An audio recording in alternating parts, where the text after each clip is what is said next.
आदर्श महिला हितैषी ग्राम पंचायत के शुभारंभ के अवसर पर इस मंच पर उपस्थित मंत्री परिषद में मेरे सहयोगी, मेरे बड़े भाई प्रोफेसर SP सिंह बघेल जी, माननीय राज्य मंत्री पंचायती राज विभाग, मत्स्य पालन, पशुपालन और डेयरी, मंच पर उपस्थित पंचायती राज मंत्रालय के सचिव श्री विवेक भारद्वाज जी, एडिशनल सेक्रेटरी श्री सुशील कुमार लोहानी जी, संयुक्त सचिव श्री आलोक प्रेम नागर जी और UNFPA के chief of programme Deepa Prasad ji, आज इस कार्यक्रम में मेरे सामने उपस्थित आदर्श महिला हितैषी ग्राम पंचायतों की सरपंच बहनें और वर्चुअली जो हमारे साथ कुल 770 ऐसी ग्राम पंचायतों की मुखिया, सरपंच, ग्राम प्रधान जुड़ी हुई हैं, आप सभी का इस अवसर पर मैं भारत सरकार की ओर से बहुत बहुत अभिनंदन करती हूँ, स्वागत करती हूँ।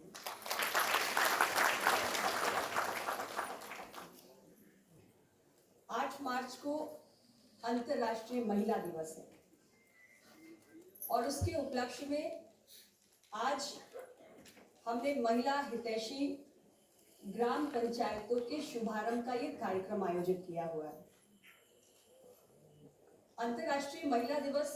पूरी दुनिया में एक बेहद खास ढंग से मनाया जाता है और वैसे तो मैं ये मानती हूँ कि 365 दिन में हर दिन हमारा है, लेकिन इस एक दिन पूरी दुनिया के तमाम देश महिलाओं के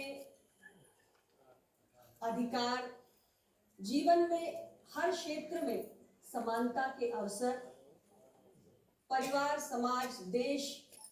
दुनिया के निर्माण में महिलाओं के अभूतपूर्व योगदान को समर्पित, और इसलिए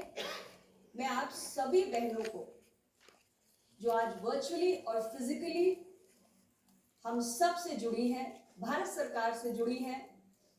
उन सबको अंतर्राष्ट्रीय महिला दिवस की ढेर सारी बधाई और अनंत शुभकामनाएं देती हूँ।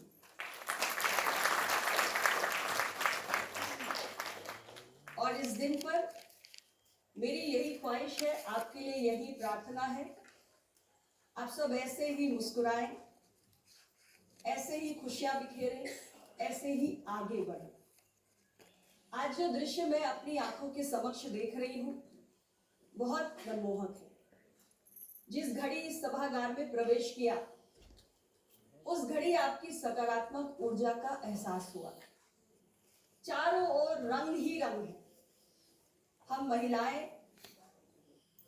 रंग, खूबसूरती, सकारात्मक ऊर्जा का जीता जागता प्रमाण है। महिलाओं को शक्ति स्वरूपा कहा जाता है और इसलिए कोई भी कार्य हमारे लिए असंभव नहीं है। आज देश के माननीय प्रधानमंत्री जी ने एक बहुत बड़ा सपना देखा। ये सपना है 2047 तक जब हम देश की स्वाधीनता के 100 वर्ष का कार्यकाल पूर्ण करें, हम अपने देश को एक विकसित भारत बनाएं। लेकिन विकसित भारत का स्वप्न कैसे साकार होगा? अगर विकसित राष्ट्र बनाना है तो उसमें देश की आधी आबादी का भी बराबरी का योगदान होना चाहिए। और हमारे देश की बेटियों, बहनों, महिलाओं की आधी आबादी की क्षमता में हमें पूरा विश्वास है। आज देश के प्रधानमंत्री कहते हैं, सशक्त नारी, सशक्त पंचायत, सशक्त भारत।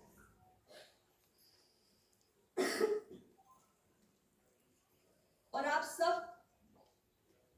2047 के सशक्त विकसित राष्ट्र का निर्माण कर सकती हैं। हमारे लिए सशक्त नारी, सशक्त पंचायत, सशक्त देश ये महज एक नारा नहीं है। हमें देश की महिलाओं की क्षमताओं में पूरा विश्वास है और हम ये मानते हैं कि अभी भी 100% महिलाओं की क्षमता और उनकी प्रतिभा का दोहन नहीं हो पा रहा है। आज से 11 वर्ष पूर्व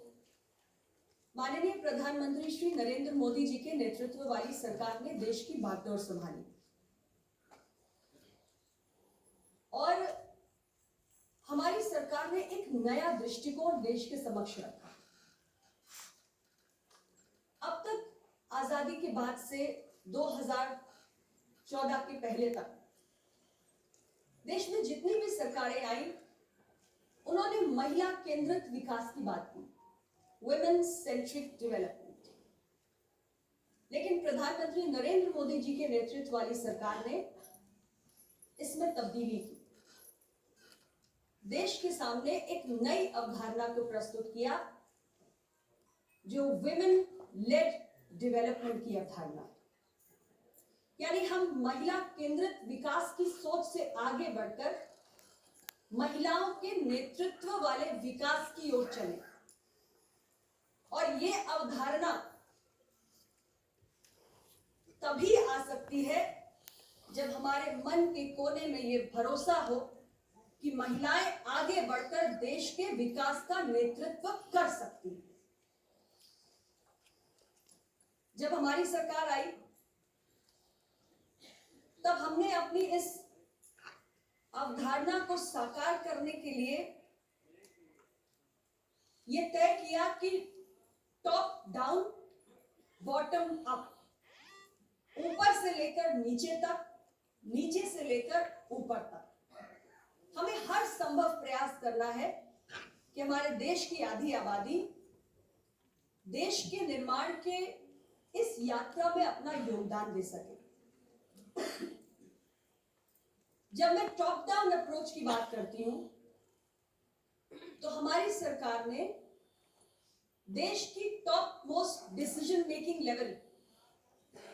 देश के नीति निर्धारण की प्रक्रिया में महिलाओं की सहभागिता सुनिश्चित करने के लिए ऐतिहासिक महिला आरक्षण विधेयक लाने का काम किया कि महिलाएं देश की संसद में हो, देश की विधानसभाओं में हो, जहां से नीतियां बनती हैं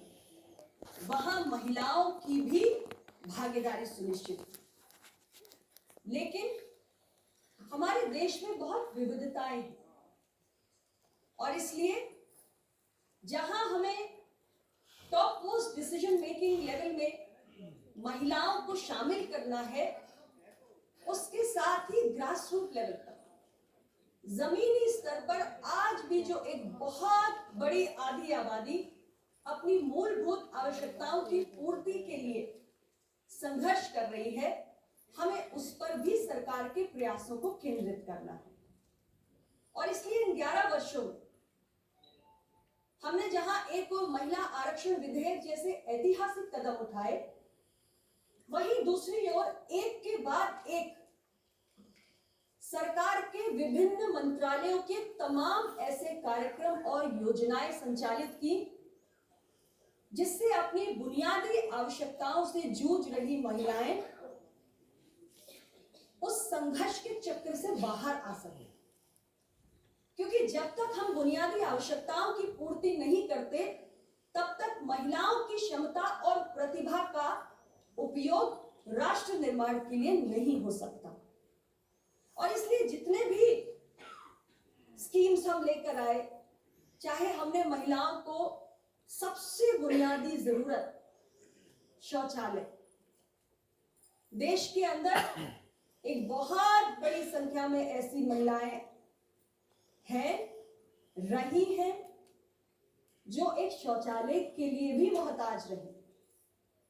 और बहुत सारे अपराध महिलाओं के विरुद्ध